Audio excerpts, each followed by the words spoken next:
ఈరోజు దేశంలో రాష్ట్రంలోనూ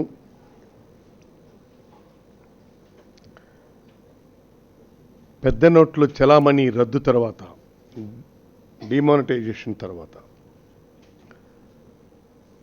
సామాన్యుడు, మధ్యతరగతి ప్రజలు నానా అవస్థలకు గురవుతున్నారు, నరక యాతన అనుభవిస్తున్నారు. ఈ పరిస్థితులన్నిటి మీద కూడా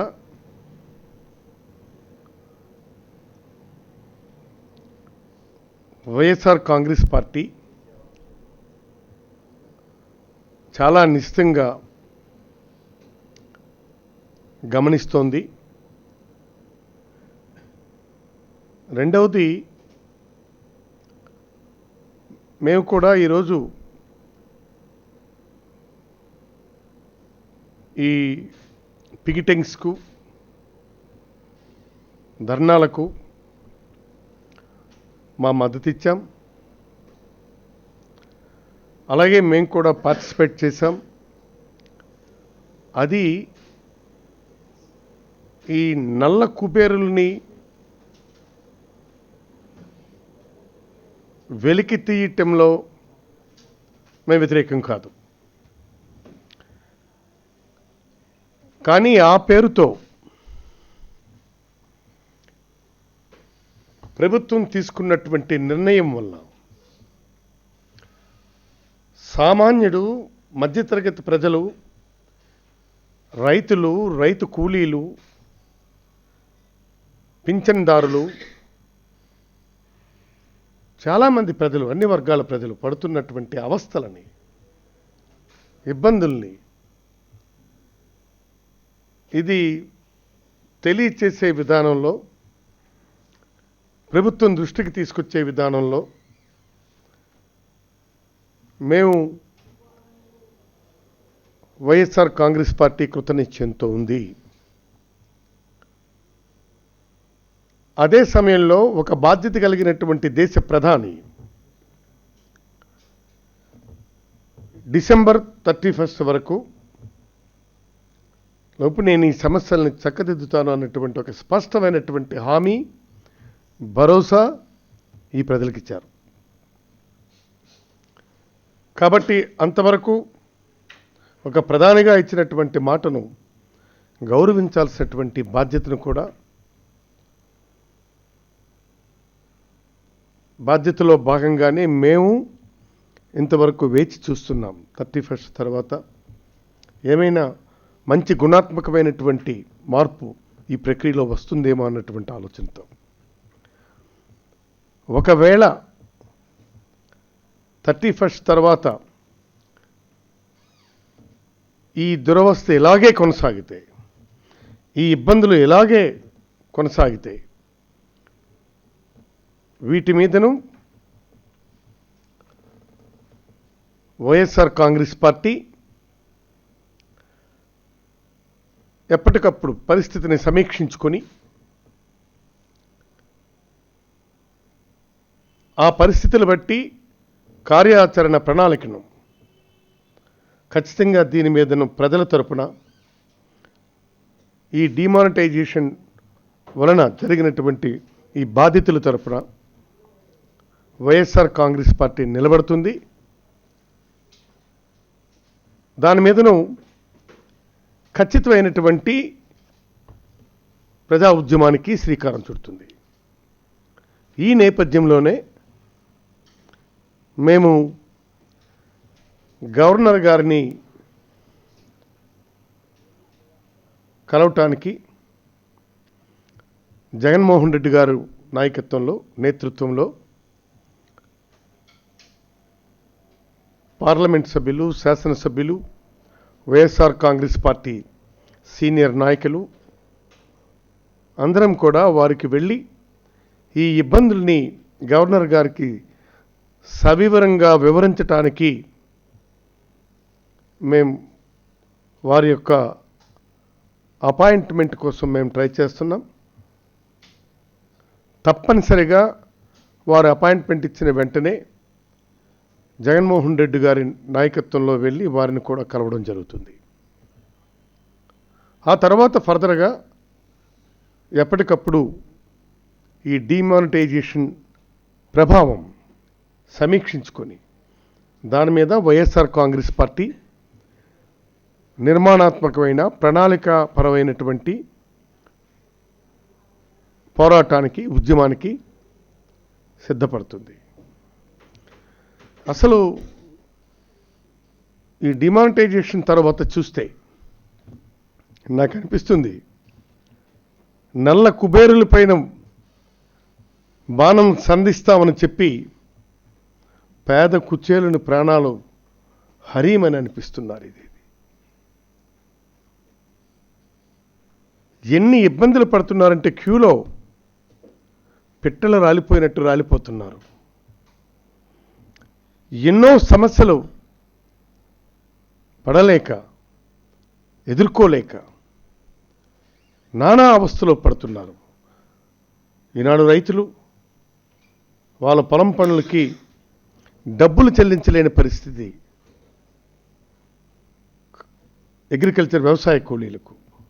అలాగే పెండిండ్లు నిలుచుకుపోతున్నాయి. ఇక్కడ కొన్ని వేల మంది వివాహాలు ఈనాడు జరుపుకోలేకపోయినారు. వాళ్ళ పోస్ట్పోన్ చేసుకునే పరిస్థితి వచ్చింది. అంతేకాదు వైద్యానికి ఆపరేషన్లు కానీ, లేదు మిగిలినటువంటి ఈ విషయాల్లో మార్కెటింగ్ కానీ, వీటన్నిటిలో కూడా చాలా ఇబ్బందులు పడుతున్నారు ప్రజలు. ఈ పరిస్థితుల్లో గమనిస్తే అసలు ఇంత నిర్ణయం తీసుకునే ముందు ఇది సామాన్యుడి ఆర్థిక మూలాలను, దేశం ఆర్థిక మూలాలను ఒక కుదుపేసి మూలాలను కదిలించేస్తుంది.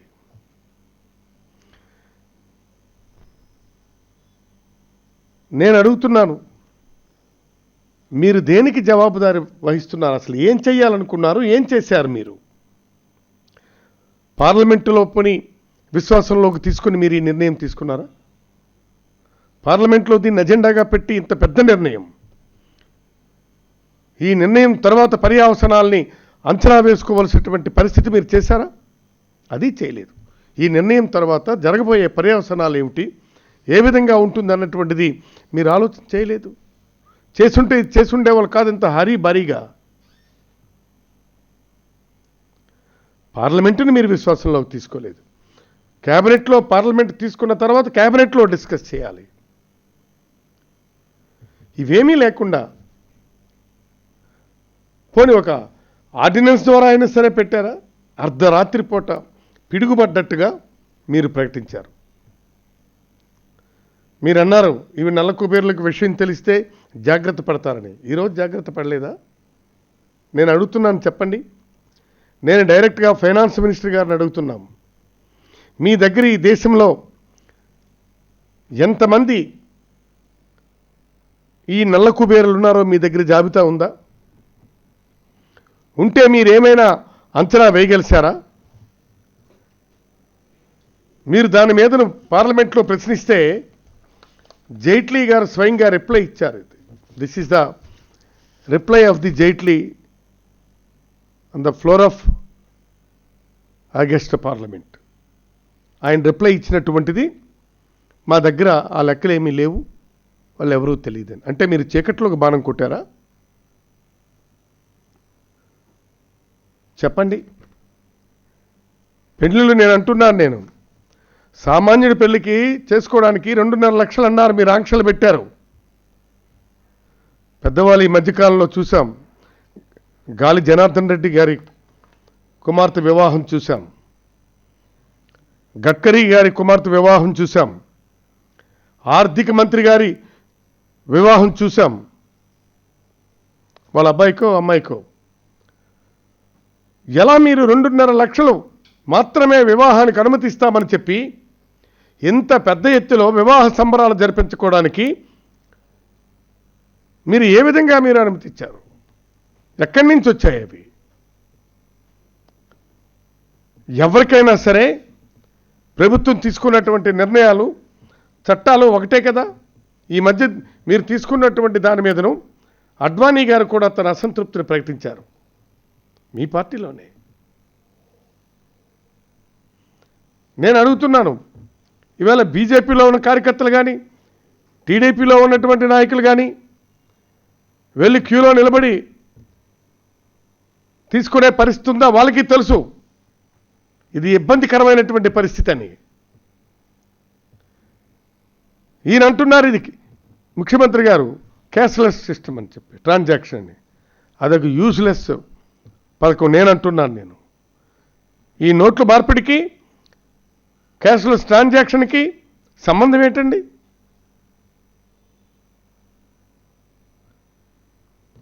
అంతేకాదు, మీరు బ్లాక్ మనీ ఈరోజు అన్నారు, ఎన్ని లెక్కలు చెప్పండి మీరు.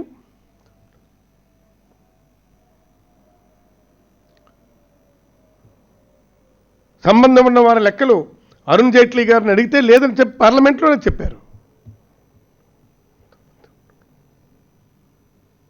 అందుకే మీరు జనరల్గా ఒక ప్రధానమైనటువంటి నిర్ణయం తీసుకుంటే ఈ దేశంలో ఉన్నటువంటి ప్రజలందరికీ ఒక భరోసా రావాలి, ఒక సెక్యూరిటీ ఉండాలి. మీరు గతంలో బ్యాంక్స్ నేషనలైజేషన్ చేశారు, పెద్ద విప్లవాత్మకమైనటువంటి నిర్ణయం. ఆ నిర్ణయం ద్వారా ప్రైవేటు రంగంలో ఉన్నటువంటి బ్యాంకింగ్ సెక్టర్ని తెచ్చి పబ్లిక్ రంగానికి తెచ్చారు. గవర్నమెంట్ బ్యాంకుల కింద జాతీయంగా చేశారు. అది ఆ జాతీయం వల్ల లోన్స్ ప్రక్రియ, రుణాల ప్రక్రియ పెద్దల నుండి సామాన్యుడికి, అంటే ఎస్సీ ఎస్టీ బీసీల లాంటి వాళ్ళందరికీ కూడా రుణాలు అందుబాటులోకి వచ్చాయి. అంటే దానివల్ల మాకు మంచి జరుగుతుందన్నటువంటి సెక్యూరిటీ ఇవ్వగలిశారు. అలాగే రాజభరణాల రద్దు, దున్నేవాడిదే భూమి, ఇవన్నీ బ్రహ్మాండమైనటువంటి నిర్ణయాలు గతంలో చేసినటువంటి పరిస్థితుల్లో సామాన్యుడికి భరోసా వచ్చింది. మాకు మేలు జరుగుతుందని విశ్వాసం తీసుకున్నారు. అది ఇప్పుడు నేను అడుగుతున్నాను, మీరు ఏ విధమైనటువంటి విశ్వాసం ఎవరికి ఇవ్వగలిశారు? మీరు అసలు మీరు ఎంత బ్లాక్ మనీని మీరు ఇవాళ టేకప్ చేశారు? ఎవరెవరు నల్లకూబేర్లు అన్నటువంటిది మీ దగ్గర జాబితా ఉందా? Kindly publish white paper. మీరు శ్వేతపత్రాన్ని ప్రకటించండి. దీనివల్ల మొత్తం దేశ ఆర్థిక ప్రగతి రథ చక్రం ఆగిపోయింది. మీరు మార్కెట్ ట్రాన్సాక్షన్ పోయింది, పూర్తిగా నిలుచుకుండిపోయింది. ఇండస్ట్రీ పరంగా ఆగిపోయినాయి. అలాగే సెల్ఫ్ ఎంప్లాయ్మెంట్ ఎవ్రీథింగ్ ఇవాళ మొత్తం కూడా స్టక్ అయింది. దీనివల్ల ఈ మూవ్ అన్నటువంటిది మొత్తం జరిగితేనే కదా ఇదంతా నిలుచుకుపోయింది ఇది. కాబట్టి దీనివల్ల మొత్తం దేశ ఆర్థిక ప్రగతి రథచక్రం గతకంలో పడి నిలుచుకుండిపోయింది.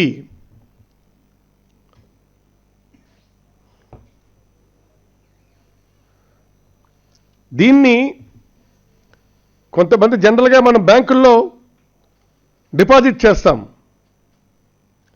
ఇప్పుడు సేవింగ్ డిపాజిట్స్ కొన్ని ఉంటాయి, అకౌంట్స్,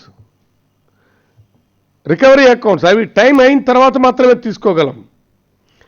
కానీ మన కరెంట్ అకౌంట్స్ ఉంటాయి, అవి మన అవసరాల కోసమే మనం వేసుకుంటాం. ఆ కరెంట్ అకౌంట్ కూడా మీరు లిమిట్ చేసి 2000 అంటున్నారు, 4000 అంటున్నారు, క్షణానికి ఒక నిర్ణయం తీసుకుంటున్నారు. దానివల్ల ఈనాడు ప్రజలు నానా ఇబ్బందులు పడుతున్నారు. ఇది చెప్పండి. దీని మీద మీరు ఒక ప్రకటన ఇవ్వాలి. ఈయనేమో ఏపీ పర్స్ అంటాడు. ఏపీ పర్సులో డబ్బులు ఎక్కడున్నాయి బాబు? అంతా నీ పర్సులోకి వెళ్ళిపోతే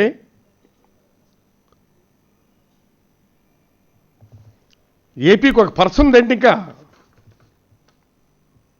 ఏపీకి ఒక పర్స్ ఉందా? ఆ పర్స్ అంతా కూడా చంద్రబాబు పర్సులోకి వెళ్ళిపోయింది. అది చూస్తుంటే మనకు అర్థమవుతుంది. ముందుగా మీకు లీక్ అయింది, సర్దుకున్నారు. ఎక్కడ పడితే అక్కడ మీరు చక్కగా గుంభనంగా సర్దుకొని, నల్ల కుబేరలు క్యాపిటలిస్ట్ అంతా కూడా సర్దుకొని, ఇవాళ సామాన్యుడికి, మధ్యతరగతి వాళ్ళకి ఈ నిర్ణయం పిడుగులా పడింది.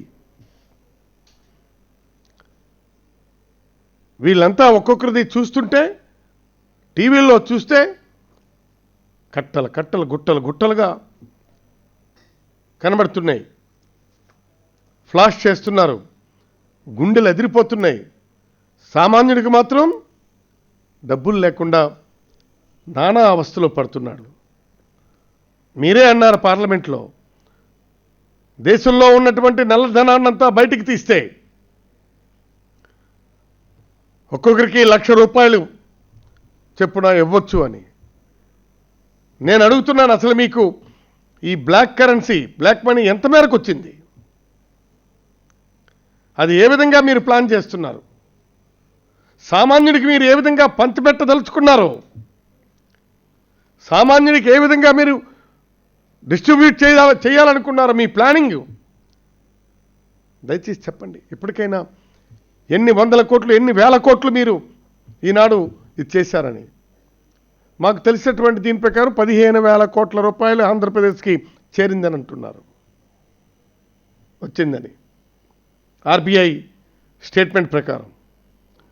పోనీ ఒక 50 లక్షల కుటుంబాలు అనుకుందాం. ఈ 50 లక్షల కుటుంబంలో గతంలో 2,000 అన్నారు, తర్వాత 4,000 అన్నారు. ఏదైనా కానీ మనం యావరేజ్ వేసుకుంటే ఒక 10,000 కోట్లు, ఒక 5,000 కోట్లు మాత్రమే ఇది చేరింది. ఈ ఉన్న 10,000 కోట్లు ఎక్కడికి వెళ్ళాయి? ఎవరి ఏ నల్ల కుబేరుల కరెన్సీ మార్పిడికి ఇవన్నీ వెళ్ళాయి? 50 లక్షల కుటుంబాలకి పోనీ 5,000 కోట్లు తీద్దాం యావరేజ్లో. ఉన్న 10,000 కోట్లు ఎక్కడికి చేరాయి? ఎవరికి వెళ్ళాయి? మరి మీ ప్రభుత్వ యంత్రాంగం ఏం చేస్తుంది? మీరు క్యాబినెట్ మీటింగ్ పెడితే ఇంకేం ఉండదు. ఈ డిమానిటైజేషన్ మీద ఏమిటి డిస్కస్ చేయాలా, ఏమిటి చేయాలన్నటువంటిది ఉండదు. అయ్యా అది మీటింగ్, అది క్యాబినెట్ మీటింగో లేదు ఈ రాష్ట్రంలో ఉన్నటువంటి భూ సెటిల్మెంట్కి చేసే మాఫియా గ్యాంగో, అది నాకు అర్థం కావటం లేదు. క్యాబినెట్ మీటింగ్ అయిన తర్వాత చూస్తే భూముల పందేరం,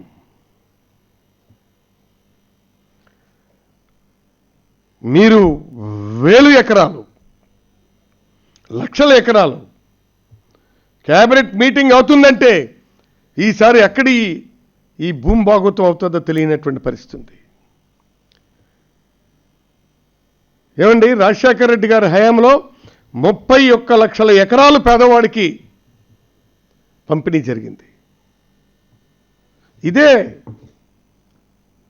భూమిని పంపిణీ చేశారు. నేనంటున్నాను, మీరు వచ్చి సుమారు మూడు సంవత్సరాలుగా వస్తుంది. ఒక్క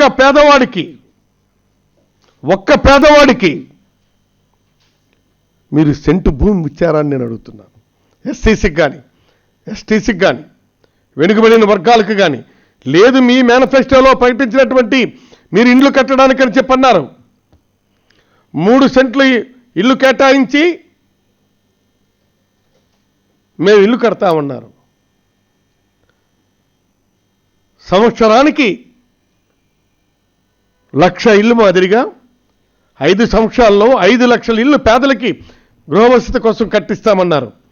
దానికోసం మీరు ఏమైనా సరే భూమి కేటాయింపులు చేశారా? ఎక్విజిషన్ జరిగిందా? ఎక్కడైనా ఒక ఇల్లు కట్టారా? మీరు ఇవన్నీ వదిలేసినారు. మీరు దొంగలు ఊళ్ళు పంచుకుంటున్నట్టుగా క్యాబినెట్ మీటింగ్ జరిగితే దొంగల ముఠా మీటింగ్ మాదిరిగా భూములు పంజారం చేసుకుని పంచుకు తింటున్నారే తప్ప ఎవరికైనా పేదవాడికి 1 సెంటు భూమి ఇచ్చారండి ఈ మూడు సంవత్సరాల్లో? చెప్పండి. ఇంతకంటే దురదృష్టకరమైనటువంటి పాలన ఇంకెక్కడైనా ఉంటుందా? పైగా ఆ మంత్రులు అంటున్నారు, ఏమి అడ్డడ్డంగా మాట్లాడుతున్నారండి. ఒక ప్రతిపక్ష నాయకుడికి ఇవ్వాల్సినటువంటి కనీస గౌరవం, సభ్యత కూడా మీరు లేనటువంటి వాళ్ళు మీరు రౌడీలా, గూండాలా, లేకపోతే మీ ఇష్టం వచ్చినట్టుగా మాట్లాడుకుని, అంటే జగన్మోహన్ రెడ్డి గారిని తిడితే ముఖ్యమంత్రి గారు మీకేమైనా మెడల్స్ ఇస్తారనుకుంటున్నారా? ప్రజలు చేత్కరిస్తున్నారు. నువ్వు నారదీస్తావా? ఏమయ్యా మంత్రి, మీరు మంత్రులేనా? రౌడీలా? మీరు పాలకలా, గూండాలా? దోపిడీ చేసుకొని పట్టిసీమలో కానీ పోలవరంలో కానీ మీరు కొన్ని 100 కోట్లు 1000 కోట్లు అవినీతికి పాల్పడి తిరిగి దాన్ని ప్రశ్నిస్తే నారవలుస్తావా? చూడండి, ఈయన నారవలుస్తారో రేపు ఎన్నికల్లో నారావారి నారవలుస్తారో ప్రజలు సిద్ధంగా ఉన్నారు. కొద్దిగా అదుపుతో మాట్లాడాలా, పొదుపుతో నాలుకను వాడుకోవాలి, మాటలను వాడుకోవాలి. మీరు అధికారంలో ఉన్నటువంటి వాళ్ళు ఎదుగుదల వచ్చే కొలది ఒదుగుదల కావాలి. ప్రతి ఒక్కటి ప్రజలు గమనిస్తున్నారు. మనందరికంటే శక్తివంతులు ప్రజలు. నేను ఈ సందర్భంగా ఒక్కటే మనవి చేస్తున్నాను, ఇవన్నీ వదిలేసి ప్రజలు నానా అవస్థలు పడుతుంటే, ప్రజలు నానా అగచాట్లు పడుతుంటే మీరు ఇవన్నీ వదిలేసి నీకు తాట తీస్తాం, నీకు వలుస్తాం, ప్రతిపక్ష పార్టీగా ఖచ్చితంగా మీరు చేసినటువంటి తప్పుల్ని మేము ఎత్తి చూపిస్తాం. మేము ఖచ్చితంగా దాని మీద పోరాడతాం. ఏం బాబు అంత ఉలికి పడుతున్నారు? మీరు చేయగాలేనిది ప్రతిపక్ష రాజకీయ పార్టీలు విమర్శిస్తే మీకంత నొప్పిగా ఉందా? సమస్య లేదు. ఎవరు నారతీస్తారన్నటువంటిది రేపు ప్రజలు మనందరినీ గమనిస్తున్నారని చెప్పి నేను తెలియచేసుకుంటూ, వెంటనే ఈరోజు జరుగుతున్నటువంటి దానికి, ఈ డిమానిటైజేషన్ దానికి సంబంధించి తక్షణమే ప్రభుత్వం దీన్ని సెట్ చేసే పరిస్థితికి ఆలోచించాలి. లేకపోతే ఇది ప్రజా ఉద్యమానికి రూపుదాలుస్తుంది. అది ఇవాళ బాధతో మూగ బాధను గొంతులో నొక్కుంటూ ఇంతవరకు మౌనం వహిస్తున్నారంటే రేపిల్లి 31st డేట్ అన్నటువంటి దానికోసం ఆలోచిస్తున్నారు, ఏం చేస్తారన్నటువంటిది. అందుకే అది తేలిపోతే దాని మీద ప్రజలే స్వచ్ఛందంగా రోడ్డు మీదకి వస్తారు. తెలియచేస్తూ దీన్ని వెంటనే సెట్ చేయాల్సినటువంటి బాధ్యతను ప్రభుత్వం మీద ఉంది. ఈ ఆంధ్ర పర్సలో క్యాష్లెస్ ట్రాన్సాక్షన్, యూస్లెస్ ట్రాన్సాక్షన్స్ కాదు, ముందు చేయండి అని తెలియచేస్తూ సెలవు తీసుకుంటున్నాను. బోత్ గవర్నమెంట్స్ ఇక్కడికి ఎంత వచ్చాయి, ఈ రాష్ట్రానికి ఎంత వచ్చాయి? 15,000 కోట్లు మేము అడుగుతున్నాం. ఈ 15,000 కోట్లలో ఏ బ్యాంక్స్కి, ఏటీఎంస్కి ఎంతెంత వెళ్ళాయి మాకు తెలిసి, మేము యావరేజ్లో మేము క్యాలిక్యులేట్ చేసినటువంటిది సుమారుగా ఒక 50 లక్షల కుటుంబాలు అయితే 5,000 కోట్ల వరకు ఈరోజు అవుతుంది. మిగిలిన 10,000 కోట్లు ఎక్కడికి వెళ్ళాయి?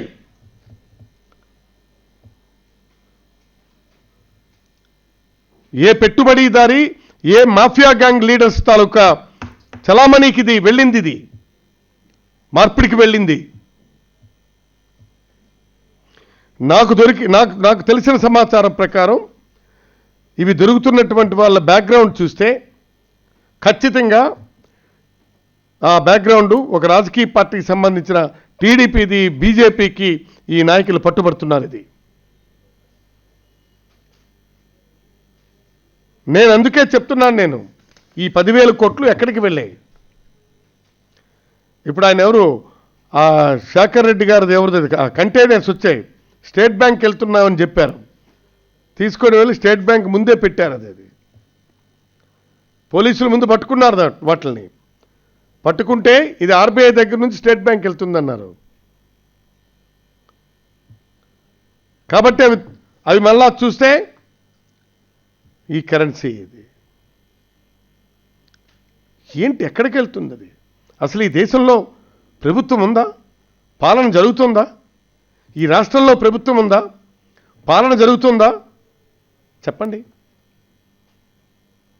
ఖచ్చితంగా రాళ్ళు కొడతారు. ఇదే పరిస్థితి ఇంకా కంటిన్యూ అయితే చాలా సీరియస్గా ప్రజల రియాక్షన్స్ ఉంటాయి. రాళ్ళు పట్టుకు కొడతారు. ఏమనుకుంటున్నారో ఏమో, ప్రజల సహనాన్ని పరీక్షించొద్దు. అసలు నేను అడుగుతున్నానండి, మీరు క్యాబినెట్లో పెట్టలేదు, పార్లమెంట్ని విశ్వాసంలోకి తీసుకోలేదు, ఇప్పుడు కనీసం ఒక ఆర్డినెన్స్ అయినా సరే పెట్టలేదు. మీరు అర్ధరాత్రి పూట ఉన్న పలంగా మీరు ఏమైనా రాజరికపు వ్యవస్థ అనుకుంటున్నారా మోడీ గారు? ప్రెసిడెన్షియల్ రూల్ అనుకుంటున్నారా మీరు? ఇది ప్రజాస్వామిక వ్యవస్థలో అసలు మీరే తీసుకుంటే నిర్ణయం, ఒకవేళ మీరే తీసుకుంటే మీకు సోమటగా ఎవరిచ్చారా అధికారం ప్రధానమంత్రిగా? You don't have any right. You have to secure confidence. పార్లమెంట్లో నిర్ణయం తీసుకున్న తర్వాత, దీని ప్రాస్ అండ్ కాన్స్ ని నిర్ణయం తీసుకున్న తర్వాత